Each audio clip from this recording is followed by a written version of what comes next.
하나님을 향한 아름다운 고백. 오늘은 시편 118편입니다. 오늘은 1절부터 9절까지 보실 거고요. 내 편이신 인자하신 하나님을 향한 기도문이 되겠습니다. 시편 118편 찬양시에 속하고요. 누가 언제 지었는지 알 수 없는 시편의 34편에 표제가 없는 시편 중에 한 편이 되겠습니다. 구원을 시인이 체험하고 그 구원에 감사하고 더 큰 구원을 내다보면서 하나님을 찬양하고 있는 시가 118편이 되겠습니다. 독특한 문해적 기법이 있는데요. 반복법이 쌓입니다. 그래서 똑같은 문구가 계속적으로 반복되는 그런 문해적 기법을 118편에 보실 수 있으실 겁니다. 1절부터 4절에 보시면 여호와의 영원한 인자하심에 대한 감사, 찬양을 촉구하는 부분이 나오고요. 5절부터 9절은 구원 체험에서 알 수 있는 간증, 그리고 찬양이 나오게 되겠습니다. 그러면 시편 118편 1절부터 9절까지 내 편이신 인자하신 하나님을 향한 기도 시작하시겠습니다. 여호와께 감사하라. 그는 선하시며 그의 인자하심이 영원함이로다. 여호와께 감사하라. 왜 감사해야 되느냐? 하나님의 선하고 관대하심, 약속을 해주시고 하나님의 백성이라고 약속을 해주시고 그 약속을 지키기 위해서 끊임없이 지켜주시는 그 하나님의 인자하심이 영원하기 때문에, 그래서 감사하는 이유는 하나님의 무한하신 이 인자하심이 이제 헤세드이죠. 시편 117편에도 말씀드렸지만 무한하신 헤세드에 있음을 강조하고 있는 부분이 되겠습니다. 이제 이스라엘은 말하기를 그의 인자하심이 영원하다 할지로다. 이제 아론의 집은 말하기를 그의 인자하심이 영원하다 할지로다. 반복법이 쓰이고 있습니다. 이스라엘 그리고 아론의 집이 나왔죠. 이 순서는 시편 115편 9절부터 11절에도 나왔고요. 앞으로 시편 135편에도 나오는 표현입니다. 이스라엘과 아론의 집. 이스라엘은 전체를 뜻하는 것이고 아론은 제사장이잖아요. 특별하게 선택된 사람, 요 아론을 통해서 만민의 구원의 통로가 되는, 그러니까 다시 말해서 선민사상, 우리를 하나님께서 택하여 주셨고 특별히 우리를 더욱더 택하시고 하나님이 쓰실 것이다 라는 표현이 있습니다. 그런데 4절에 보시면 이제라는 표현이 나오죠. 이제 여호와를 경외하는 자는 말하기를 그의 인자하심이 영원하다 할지로다. 이제가 나오면서 이게 더욱더 크게 확장이 됩니다.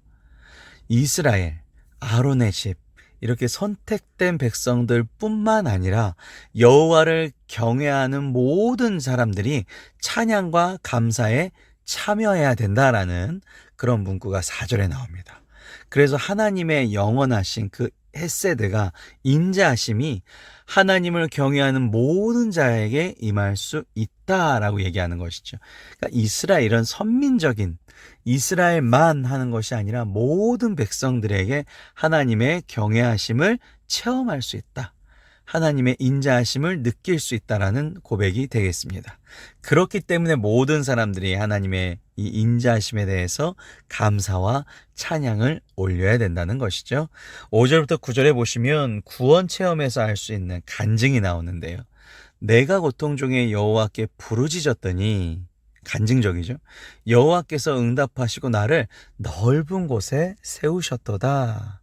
그러니까 과거 이런 자기 행실, 자기의 이런 고백, 인생의 고백뿐만 아니라 지금 이 성경을 읽는 모든 독자들 대중에게 위기 앞에서는 어떻게 대처해야 되는지에 대한 간증이 나오는 것이죠. 그래서 간증입니다.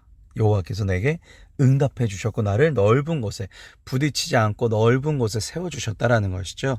그러면서 고백이 되어지죠. 여호와는 내 편이시라. 내가 두려워하지 아니하리니 사람이 내게 어찌할까. 제가 굉장히 좋아하는 성경 요절들이 있는데 그 중에 한 편이 되겠습니다. 제가 너무나 좋아하고 인간관계에서 또 제가 뭐 군생활을 하면서 이게 새로운 환경에 갔을 때마다 항상 암송하는 구절이 시편 118편 6절인데요. 여호와는 내 편이세요. 그러니까 내가 이제는 앞으로 일어난 일들이 두렵지 아니하게 되니까 사람이 내게 어찌할까인데, 여기서 사람이라는 원어가 흙, 진토에 관련된 그 단어가 쓰였습니다. 그러니까 결국 무슨 얘기냐? 어차피 저들은 흙으로 돌아갈 사람인데 뭐 내가 나한테 뭘 할 수 있겠냐라는 것이죠. 그래서 그렇게 해석을 하시면 인생을 살아갈 때 인간관계에 있어서도 좀 자유함을 얻으실 수가 있습니다. 여호와는 내 편이시구나.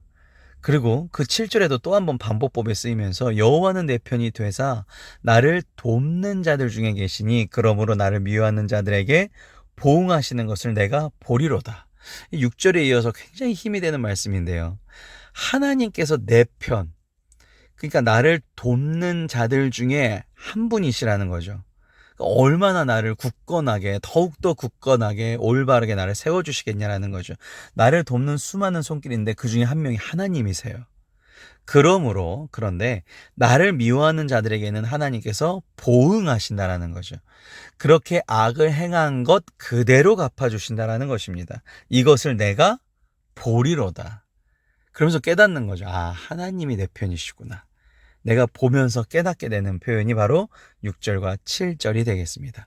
여호와께 피하는 것이 사람을 신뢰하는 것보다 나으며 전능하신 하나님이 나를 도와주시는 분 중에 한 명이고 내 편이세요. 그러니까 사람을 신뢰하는 것보다 낫죠. 그래서 우리가 항상 말하는 것은 사람은 믿음의 대상이 아니다.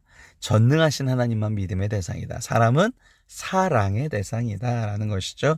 여호와께 피하는 것이 고관들을 신뢰하는 것. 여기서 고관, 방백이라고도 하는데 믿을 만한 능력이 있는 사람을 뜻합니다. 저 사람은 유명한, 저 사람은 대단한, 공부도 많이 하셨고 뭐 어쩌고 저쩌고. 하지만 이렇게 대단한 사람들, 능력 있는 사람들보다 하나님 앞에 피하는 것이 훨씬 낫다라는 거죠. 하나님 앞에 피한다는 것은 내가 주님을 찾고 주여 오늘도 저들이 나를 공격하오니 주님께서 보응하여 주시옵소서.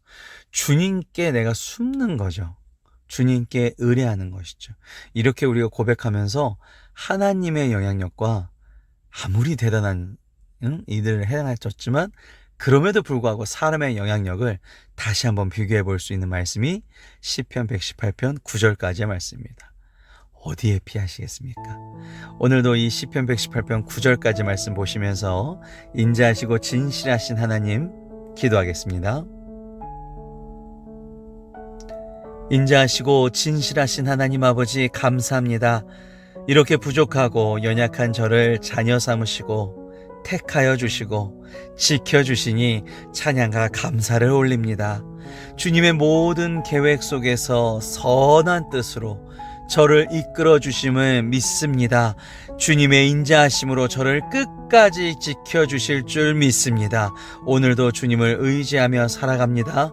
저를 통하여 주님의 선하신 뜻을 이루어 주시옵소서. 사람을 의지하여 어떻게 보여질까, 어떻게 인정받을 수 있을까 고민하지 아니하고 주님께 인정받는 자녀, 사도로서 살아갈 수 있도록 힘을 허락하여 주시옵소서. 주님의 구원하심을 매일 체험하고 그 구원하심을 제가 기도하는 모든 이들이 찬양할 수 있도록 하여 주실 줄 믿사오며 사랑과 은혜가 충만하신 예수님의 이름으로 기도를 싸움나이다. 아멘.